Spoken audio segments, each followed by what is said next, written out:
कल जैसा कि मैंने बोला था अपने उबंटू वाले में कि मैं कल HTML का दूसरा वीडियो निकालूंगा, तो यह वही वीडियो है।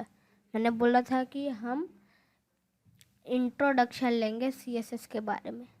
तो यह देखिए, कैस्केडिंग स्टाइल शीट CSS का फुल फॉर्म है।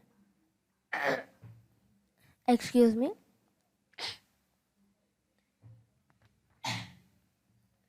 Cascading style sheets, fondly referred to as CSS, is a simple design language intended to simplify the process of making web pages presentable, easier to maintain and update. Advantages है ये: greater consistency in design, more formatting options, lightweight code, faster download times, search engine optimization benefits, ease of presenting different styles to different viewers, greater accessibility. यह देखिए, यह CSS के साथ में ऐसा दिखता है और यह बिना CSS के ऐसा दिखता है। CSS के 3 प्रकार होते हैं: इनलाइन CSS, इंटरनल या एम्बेडेड CSS और एक एक्सटर्नल CSS। मैं सबके कोड दिखाऊंगा, आपको सब करके दिखाऊंगा। यह है इनलाइन CSS, आप पढ़ लें इसे और मैं भी बता देता हूँ। Inline CSS contains the CSS property in the body section attached with element is known as internal CSS. This kind of style is specified within an HTML tag using style attribute. I will show the code and output also. Don't worry, फिक्र ना करें। Internal or embedded CSS. This can be used when an internal HTML document must be styled uniquely. The CSS rule set should be within the HTML file in the head section, i.e., the CSS embedded within the HTML file. External CSS.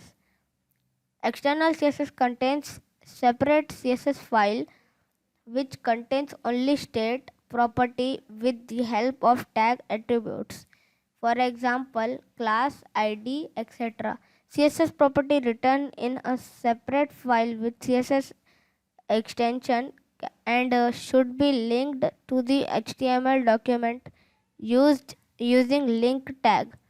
This means that for each element, style can be set only once and that will be applied across web pages.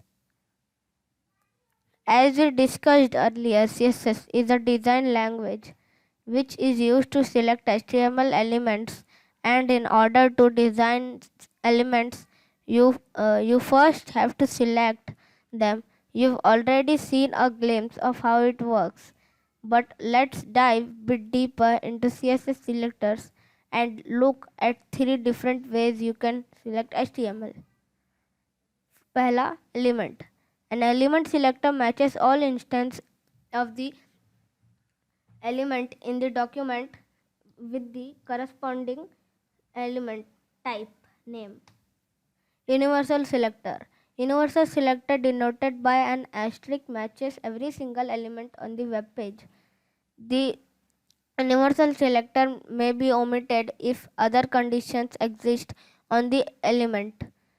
The selector is often used to remove the default margins and paddings from the element for quick testing purpose. ID selector. The ID selector is used to define style rules for a single or unique element. The ID selector is defined with a hash sign immediately followed by the ID value. Class selector. The class selector can be used to select any HTML element that has a class attribute. All the elements having the same class will be formatted that all the elements having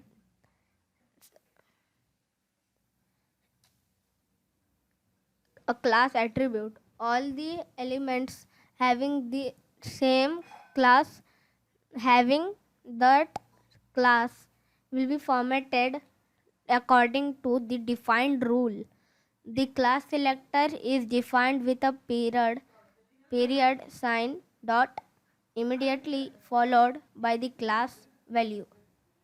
yes आपने देखा कि class selector, universal selector, element, ये सारे selector होते हैं. ID selector भी होता है. ये सारे सिलेक्टर्स होते हैं. सिलेक्टर यह CSS होता है, एक प्रकार का CSS, एक्सटर्नल, इंटरनल, इनलाइन. देखिए अब मैं आपको बताऊंगा इनलाइन CSS कैसा दिखता है. यह देखिए इनलाइन CSS कुछ इस प्रकार का दिखता है. पी टैग के अंदर ही एंड किए बिना सारा CSS लिख दिया और बाद में उसे क्लोज कर दिया. इधर पे क्लोज कर दिया.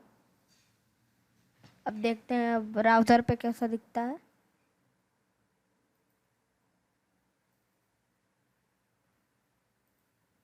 यह ब्राउज़र पे भी वैसा ही दिखता है. IMO पैराग्राफ, जैसा कि मैंने यहाँ पर लिखा था. माफ़ कीजिएगा, मैंने यहाँ पे लिखा था IMO paragraph, P style colour blue, नीला. इधर भी नीला ही आया है और सेम फॉन्ट है. अगला है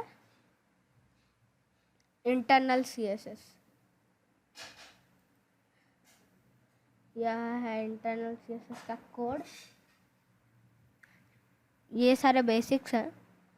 और इंटरनल CSS एक ही पेज में CSS बनाकर लिख दिया जाता है स्टाइल टैग के नाम के अंदर. स्टाइल टैग के नाम के अंदर मैंने यहाँ हेडिंग 1 और पैराग्राफ लिखा है, H1 और पैराग्राफ.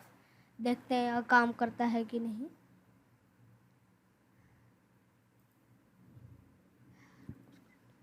हाँ, यह एकदम सही काम कर रहा है.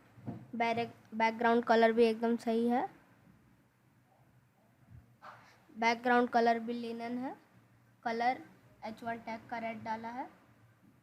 H1 टैग का कलर रेड है. और पैराग्राफ का this paragraph will not effect डाला है. पैराग्राफ का हम लोग ने यहाँ कुछ डाला नहीं है पैराग्राफ के बारे में. खाली सिर्फ हम लोग ने H1 और बॉडी के बारे में डाला है. पैराग्राफ के बारे में कुछ नहीं डाला, इसलिए पैराग्राफ विल नॉट इफेक्टेड. अगला है एक्सटर्नल CSS. एक्सटर्नल CSS के लिए तो मैं 2 फाइल बनाने पड़ते हैं, जैसा कि आपने डेफिनेशन में पढ़ा था. मैं आपको दिखा देता हूँ वह दोनों फाइल. मैंने विजुअल स्टूडियो कोड से बनाया है. CPP